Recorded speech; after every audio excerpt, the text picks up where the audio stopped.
जर तुम्हाला पण 0% नेटवर्क आणि 100% सुकून पाहिजे नसेल तर या मग गडचिरोली जिल्ह्यामध्ये असलेलं एक छोटंसं बीज रोप झालेलं आहे, जे की लोक बिरादरी प्रकल्प हेमलकसा म्हणून ओळखले जाते. इथं असलेली प्रत्येक वस्तू वा जीव बाबा आमटे आणि प्रकाश आमटे यांच्या नेतृत्वाखाली बनलेली आहे.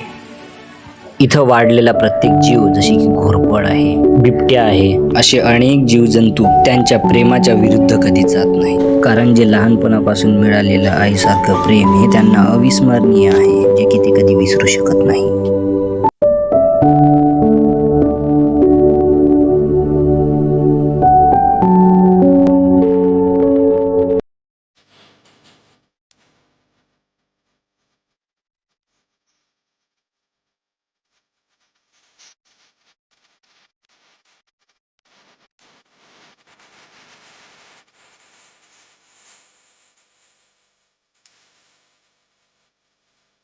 की माणसाला आयुष्यामध्ये कितीतरी अवॉर्ड मिळतात, पण यांची अवॉर्ड इतकी आहे की पूर्ण तिच्यात ती रूम भरून आहे.